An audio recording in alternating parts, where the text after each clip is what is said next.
Welcome back to another episode of the Max Term Podcast. Kyle sits here alongside James Finch, and today we're kind of doing our off-season contract wrap-up. We're recording this kind of the night of Thursday, September 5th, kind of before the football season, the NFL football season kicks off.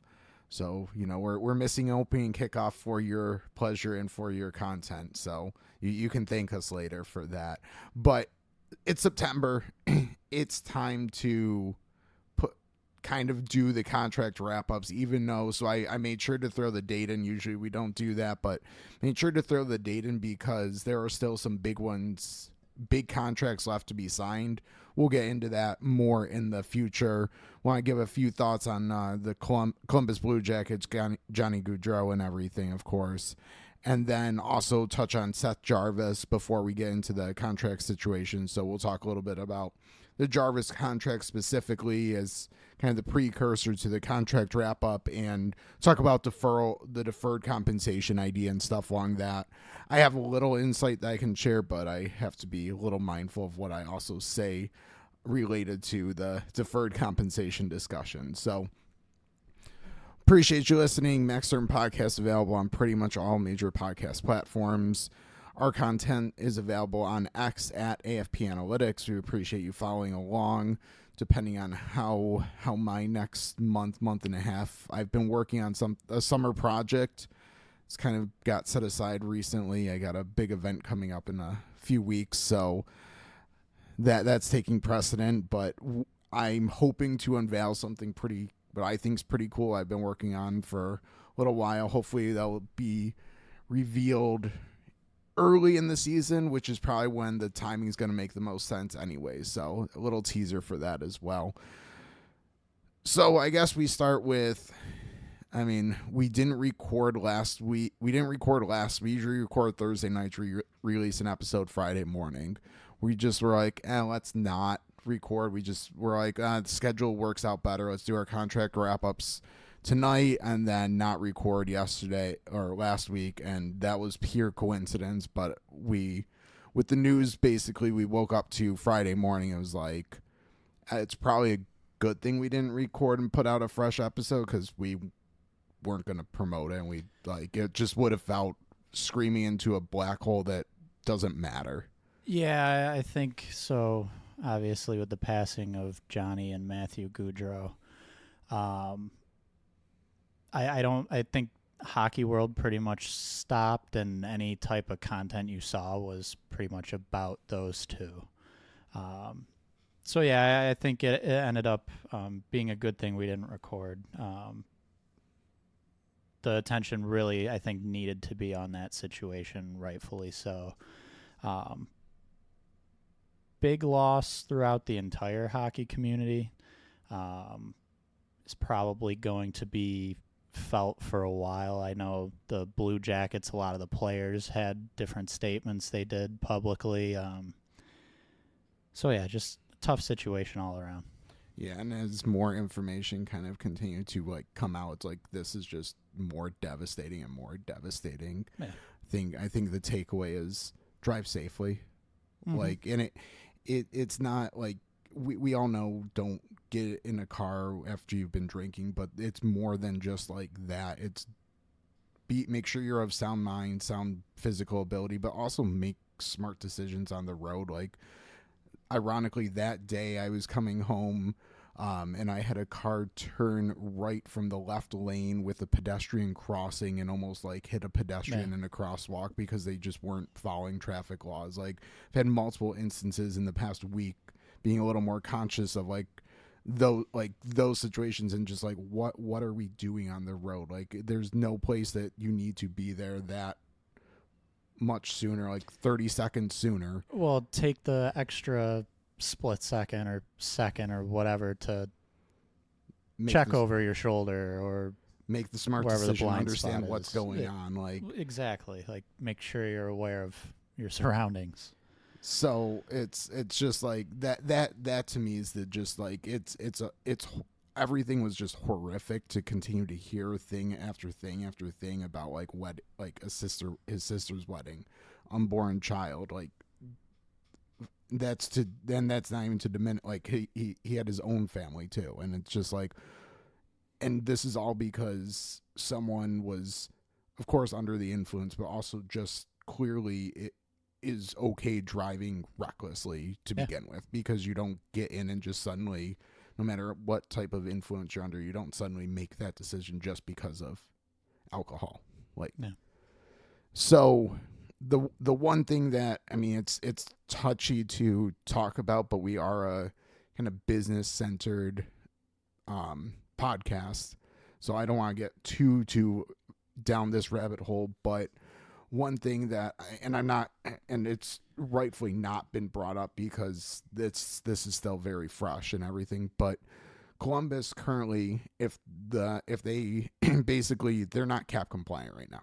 No one's talking about it. And again, I'm not blaming anyone for not talking about it, but given this is kind of our wheelhouse, I think we should bring it up quickly, not dwell too much on it. But unfortunately now they basically just lost almost $10 million cap hit in the worst way possible.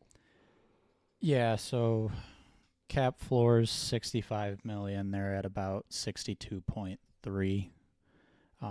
So somehow, somewhere, $2.7 million to get to the floor. Again, like you mentioned, that hasn't really been brought up much.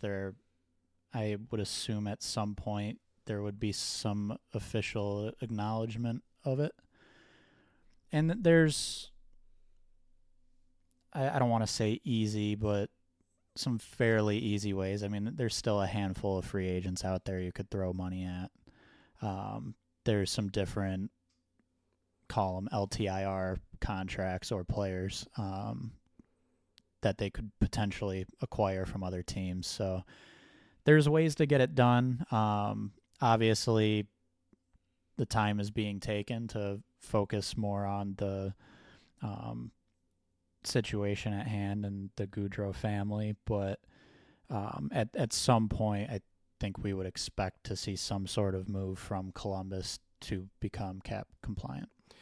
Yeah, I mean, if this was earlier in the summer, I'm probably not even mentioning it. The only reason I think it is kind of like, it's not, it might be a little too soon to bring up, but we're also a month away from the season, and camps are starting in a couple weeks. There's players signing PTOs already. So kind of the ramp up to the season is here. So I mean, as you just alluded to, PTOs are being signed, professional tryout contracts, which don't guarantee anything, but that means that players are choosing to go to a city to try to make the team. Sometimes with these situations is a deal will be made, but it's just waiting until the season starts for cap reasons, long-term injured reserve reasons, stuff like that. So the list of basically free agents dwindles by the day. I will say a player signing a PTO with X team doesn't mean they can't sign a contract with team Y the next day. Correct. So like they could still be available, like you just alluded to. A lot of times it's coming on the PTO and we're going to get a deal done. But yeah, again, it's mainly just with the season really on the horizon in the next month it's starting. It's a situation that unfortunately we need to be watching. Yeah, and I mean you're probably listening like, well, there's extraordinary circumstances, like can't we give a little slack? And I mean, yeah, I wish the answer was yes, but unfortunately this is one collectively bargained and agreed to by both sides, and I think even both sides in this situation would be okay with saying, hey, we can give a little wiggle room here, but it's unfortunately you do that, then you're giving kind of an inch. And I'm not saying Columbus would take the mile, but if you say, oh yeah, you guys can operate under the salary cap for the season because of the tragedy, well, that could also give them the opportunity to basically shed more like salary and take. I mean, I feel bad like saying take advantage of the situation, but the league and the Players Association just can't open up a loophole for them or someone in the future to step through. So in time, they'll have to get to the salary cap floor, as you mentioned, not too hard. Like, there's a player like James Van Riemsdyk, still a free agent, that would be deserving of enough money to basically get Columbus to the floor. Or you also alluded to, there's not plenty, but there are a few players that are basically career-ending injuries who are just waiting for their contract to expire. Robin Leonard was the one you had brought up. I had thrown out the idea, if not playing TJ Oshie, there hasn't been definite word there, but it seems like the way that Capitals operated this offseason, that they're not expecting him to be playing. Just looking at their cap situation, Backstrom plus Oshie on long-term injured reserve gets them cap compliant. So those would be two names too. If like someone was acquired in a trade, those would both make sense. Both have 1 year left on the contract, and it's not going to like screw anyone up for the long term. Yeah. And I would imagine Vegas, especially if Leonard's, I think he's their only current like long-term injured reserve candidate at this point. They probably can just, I think everyone would be fine if they just basically moved him for free to help Columbus out too. I don't think anyone would raise an eyebrow there either. So I think I don't think there's much more to say. I don't want to continue to dwell on the cap situation because that just seems so silly and petty in the broader picture. But that's what we do on this podcast, is those are the things we focus on. And I'm not saying the national media should have been talking about instantly that, Columbus isn't cap compliant, but it is a discussion that's going to have to be had at some point. So Here we are, we're recording, we're talking about it. So I think it was the time to bring it up. But I think we're gonna move on to what I was hoping I had woken up to from a text from you and 7 Twitter notifications Friday morning, was the Seth Jarvis contract. That's what I had originally thought. I just saw the notifications and it's like, oh, Jarvis got done because Jesper Fast, and that was the complete opposite. But again, the Jarvis contract I think was done, but given the situation, they didn't announce it, rightfully so. Yeah, I don't remember who it was that put that out, but they pretty much alluded to it. It was a done deal. But understandably waited to announce. So yeah, Seth Jarvis, great. Top RFA gets signed, but there was a little bit of a twist there. Deferred money. So the Shohei Ohtani of the NHL ends up being Seth Jarvis. Well, I'm going to pump the brakes on that comparison, and I'll talk a little bit more of why I want to pump the brakes. But so we had Jarvis. I think we also should probably throw Leon Draisaitl in this mix too. Another contract that was kind of said to have been done and then just wasn't appropriate to announce for a couple more days. Again, completely understandable. So we'll get to, I guess we'll talk about those two, talk about the deferred money, and then we'll get into kind of our RFA wrap up. So start with just, I guess, the general contracts the two were signed to, then I'll go a little bit more into the deferred money thing and try to shine a little light on that if to the extent I can. Yeah, so I think we'll start with Draisaitl then. Kind of check him off first here. So this was an extension, not something going into place this season. So he's got 1 year left at 8.5. And then he will be starting an 8-year contract that pays him $14 million per season, which is quite the amount of money in the NHL. Well, the cap hits $14 million a year. I think the actual payments are slightly different. Right. The AAV, I should say, average annual value, is $14 million a year. So that will take him through the 2032-2033 season. That sounds crazy to say. So percentage of cap at the start of the contract, Puckpedia lists 15.91%. So obviously this is great for Draisaitl. Initial quick reaction is it's probably great for the Oilers, especially now that we're back in an environment where the cap should be rising each year by a good amount. A lot of people, I guess I'll bring this up. We can stay with Draisaitl if you'd like, or we can go down this rabbit hole quick. A lot of people said, okay, well, what does this mean for McDavid? Which is really kind of the fun thought exercise of Oilers might have multiple players, or I guess 2 players taking up 30 to 40% of the, well, not 40, but 30 to 35% of the cap. So one thing I do want to kind of point out is by percentage of cap, I think McDavid's current contract is actually still higher. So I think that this is, so total value wise, Draisaitl's contract's the biggest contract ever signed in the NHL. I think when you look at percent of kind of the cap at time of signing, I believe McDavid as a restricted free agent still had the highest percent of cap. Or did I see some false information? I think you may have seen false. Well, so I'm just looking at Puckpedia doing this. They have McDavid's contract at 15.72%. So very 0.19 yeah, less. Very close. Very similar. Yeah. So even though yes, $14 million a year on average, Draisaitl's pretty much getting the contract McDavid is soon to finish. Yeah. So McDavid will most likely, rightfully so, I think most people would say, will most likely be getting a much bigger contract.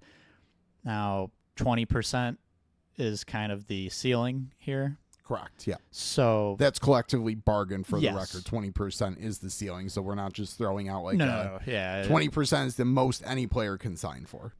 So the question is, how big of a percentage does McDavid actually get? He could go all the way up to 20%, but just to kind of give you an idea here, when he's needing a new contract, it will be for the 26-27 season.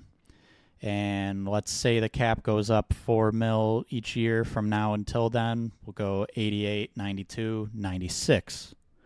So $96 million salary cap. Let's say McDavid increases to 16% even. That'd be $15.36 million a year. 17%, $16.32. 18%, $17.28, 19%, $18.24, and then 20%, the absolute max, he'd be looking at about $19.2 million a year. That sounds probably very crazy to most fans. It's even a little crazy to me because that's way higher than anyone is making now. But I think, one, it's fun to think about for Oilers fans, hockey fans that want to know, well, okay, McDavid, best player in the world, what's he going to sign for? But also just kind of getting used to the idea of we're back in a rising cap environment and players are going to start making more money more often, I guess. And a lot of the contracts that do get signed, we're going to probably refer to those as deals for the team much quicker. You asked me to ballpark right now. I think I'm staking my claim. So right now, basically the top percent of caps are around 15%. So he's probably at least a percentage above that, I would imagine. So to me, we're looking 15 to 16, give or take another 500,000 ish would be my guesstimate rate, my educated guess right now. Million yeah, per year. So you're thinking kind of in that 16-17% range. Correct. Yeah. Which I would say that would make some sense because it kind of gradually increases over the current percentages. But again, 2 years from now, we could have a completely different thought. Yep. And it could all come down to if someone that we're not necessarily expecting gets a lot bigger of a contract. I don't see anyone in line for pushing. So I think Draisaitl was the one who would be interesting to watch to see how high he pushed it. I think the other name would be Mitch Marner, and some people listening to this are like, he's not going to push it that high. I agree. Like he'll probably come in below Austin Matthews regardless. So I just don't think that there's going to be a player between now and McDavid to push past the McKinnon, Matthews, Draisaitl basically line. Sidney Crosby's I think the other big name, but I doubt he not at this goes point. for the paycheck. I think he goes more situation and fit and everything, and just his age as well. Yeah, well, exactly. Yep.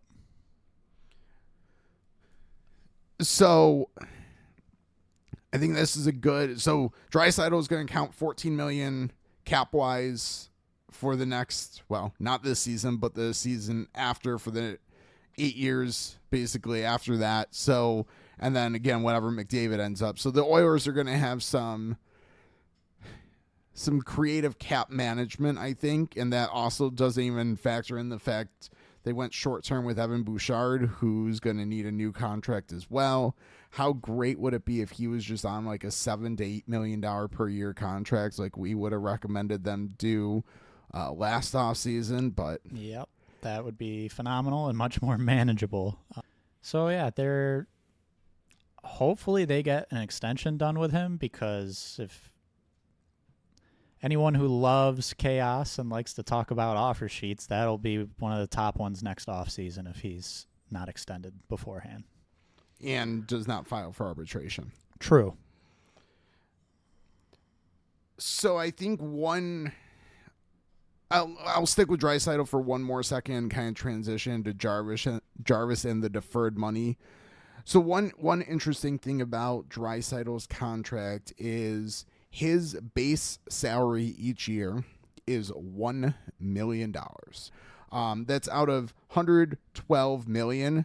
So $8 million in base salary. That means $104 million paid out in signing bonus.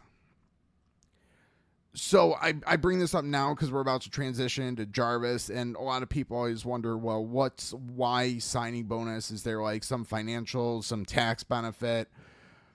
Most likely the answer to the tax benefit, unless there's some very specific language in that contract, which is possible. It's possible. It's going to be an uphill battle for him to basically not pay tax on that signing bonus, some or all of it. Again, it's possible. It would take some cooperation between team, players association, league, agent, tax advisor, like stuff along those lines, to set it up to potentially escape some level of tax on those signing bonuses. What the signing bonus provides is, first and foremost, buyout protection. Right now the idea of buying out Draisaitl is kind of absurd, but you never know. Like, this contract will take him until he's 37 years old. That could be a buy. Like, towards the end of this, it could be talks of buying him out. Yeah. So all this signing bonus basically makes a buyout almost impossible. Second is lockout protection. Work stoppage protection. Lockout protection, basically. Signing bonus is going to get paid out basically regardless of the labor situation. So he's getting that money. So that's another reason to do it. And the biggest reason is just the time value of money. When a dollar is worth more, and the faster you can get money in bank account, investment account, especially this level of money in an investment account, you can make that turn into more money pretty quickly. So that's really the number one reason you do signing bonuses, is you just get your money quicker and earlier. I'd love a $14 million check paid to me on July 1st each year, which is basically what he's going to get. Or just all of the regular salary we make. Well, yeah, I wouldn't argue if he wanted to just give me his base salary too, and I'd even be okay paying the taxes on that too. But, what's $1 million? But yeah, yeah. To him, what's $1 million? To us, we could really ramp up the production of this podcast with that. Yeah. So, anyways, there's really not a ton of like financial rationale outside of just get the money quicker. It's not going to benefit him necessarily from a tax standpoint. So, kind of wanted to throw that out there because that leads us into the Jarvis contract. And I think there are kind of rumblings a little bit that maybe the Oilers might do a similar deferral with like Carolina did with Jarvis to see if they could lower Draisaitl's cap hit. Wonder if that could be in play with McDavid as well, potentially. But let's talk about Jarvis now. And I guess let's start again with where kind of the contract he signed and what makes it unique. Okay, so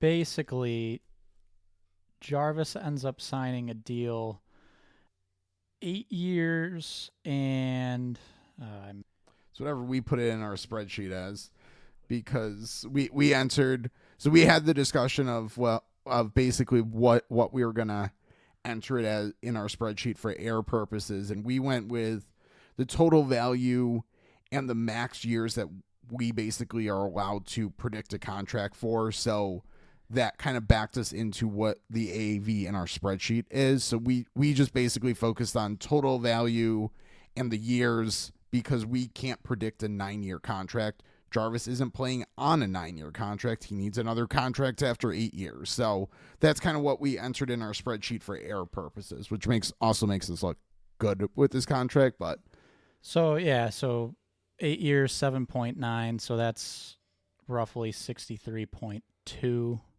total, but deferred money. So essentially, Jarvis is going to be receiving some of his contract post-contract. So he cannot earn any of that money before July 1st of 2032. I believe that's the end of the deal. Yep, 2032. And what this ultimately ended up doing was it lowered the cap hit a little bit, which, interestingly enough, it pretty much was needed to get the deal done at this amount of money, because with the cap hit lowered slightly because of the deferred money, Carolina Hurricanes have just under $80,000 in cap space. So this isn't a situation of necessarily Carolina being cheap. If they had it be a regular contract, they would have needed to move some money. So what ends up happening with the deferred money, Jarvis goes from kind of having that 7.9 in overall value over 8 years to having a cap hit of $7,420,087 each season for those 8 seasons. So overall, the contract includes $15.67 million in deferred compensation, which again cannot be paid until the conclusion of the 8-year contract. So how do they basically I think we start with how they calculate this. So first, the total value of the contract is divided by the years it's going to be paid, but any year, I believe, exceeding the actual contract length has to be discounted into today's dollars. So basically, the parameters that are laid out in like the collective bargaining agreement, we're not going to dive super far into that right now. But there's a discount rate that helps basically figure out how much the money would be worth from the point it's deferred in today's dollars. So in this case, the ninth year, how much is it worth now? That gets added to what's actually paid out over the length, divided by the number of years to arrive at the $7.4 million cap hit. So the question is, why? well, from the team, I think everyone knows why the team would do this. The team's doing it to save cap hit.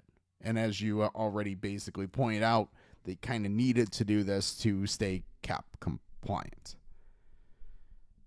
I think the question is, why Jarvis? Why would Jarvis want to do this? You brought up Ohtani earlier.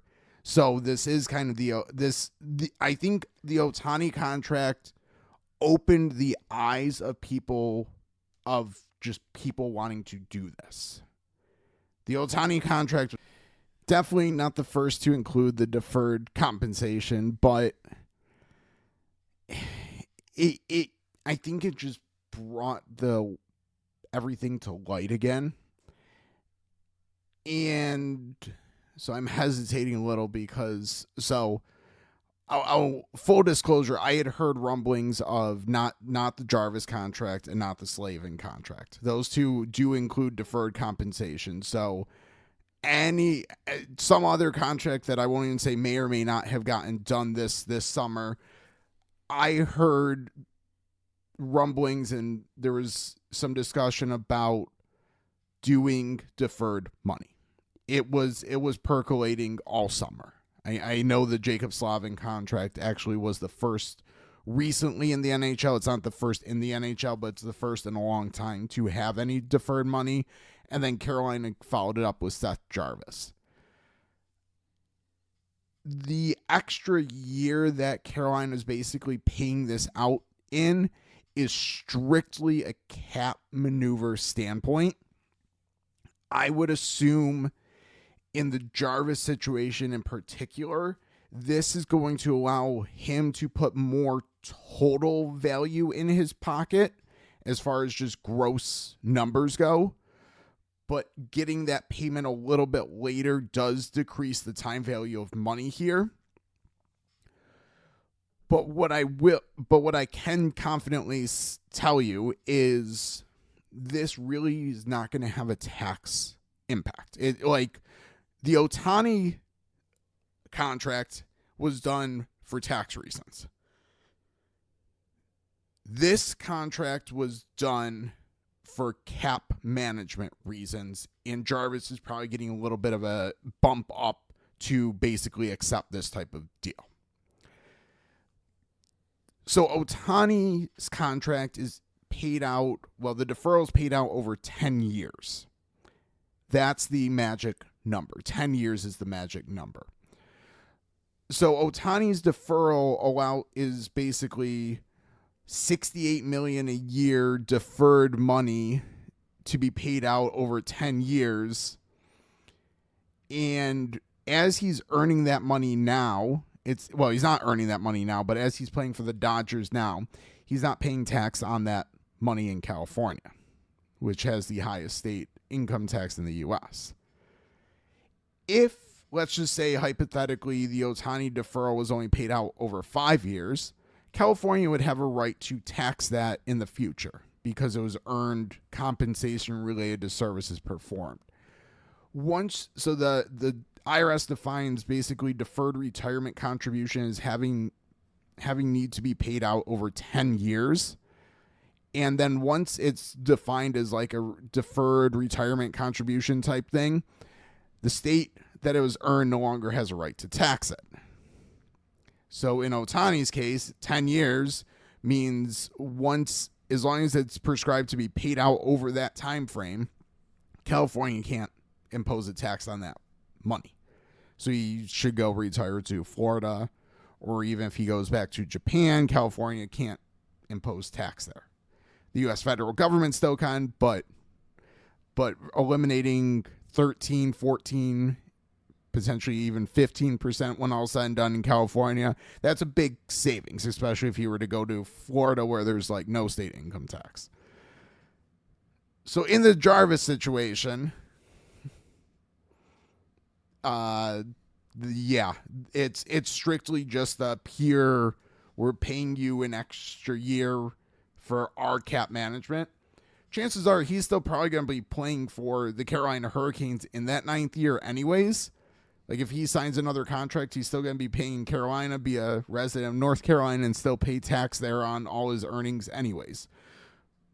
So realistically, from a pure financial standpoint, this is actually a negative for a player because he's taking his money further down the road, loses the ability to invest it. I'm assuming that basically Carolina bumped up their total value to him to help compensate for that. So yeah, and then so basically what was kind of percolating this summer was looking at the Ohtani and kind of trying to get creative to see if maybe there's a way to work together between players, teams to avoid some of these state taxes in general. Nothing in the NHL yet has been signed with that, so we'll leave it at that, so I don't get myself in trouble. That sounds like a good idea. Yeah. So, Draisaitl signed, Jarvis signed. I guess that can kind of lead us into our general recap of free agency. So you've got a lot of the numbers in front of you. I think I'll let you kind of go through those first, but I do want to mention that at least at the time of recording this, there are still some bigger bigger RFA names that haven't signed yet, so they won't be factored into these air numbers, obviously.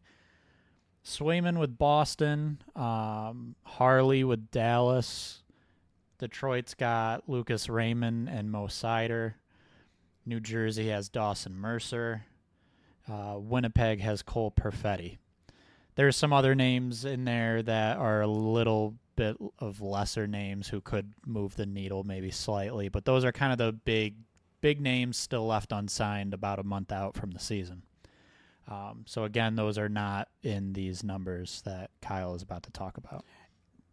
So I'll read these off, and then you can kind of take over the dive in of kind of talking about why we think some are misses and whatnot that way.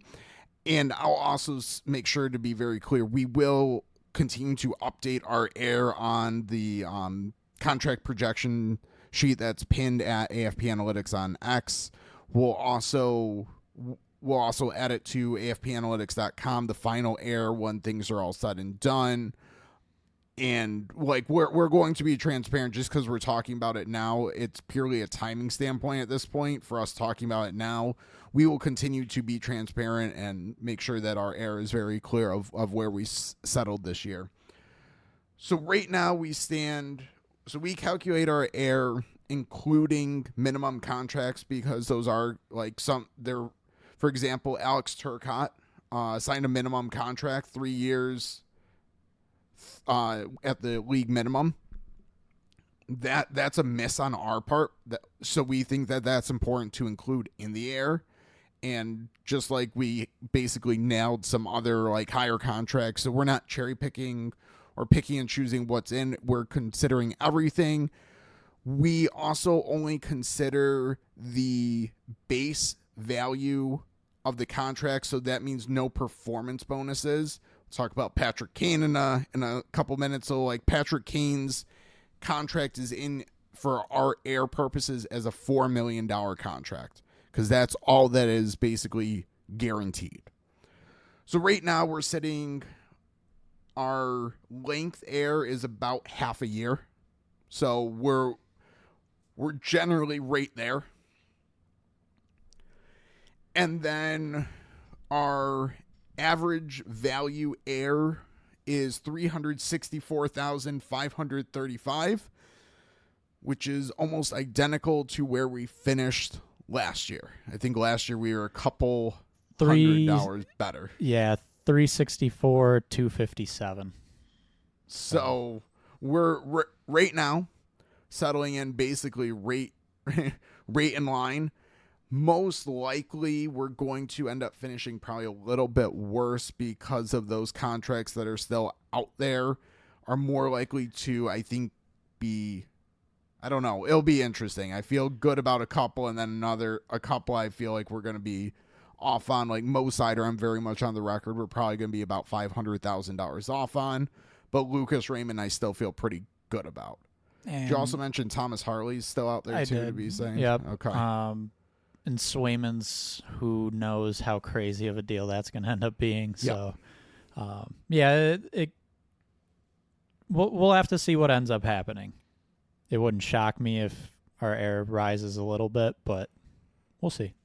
But even at this point, I don't think we're going to be more than $1 million off on any contract. And with our sample size, maybe Swayman. Yeah. But with our sample size and the number at this point in there, it's not going to move the needle that much.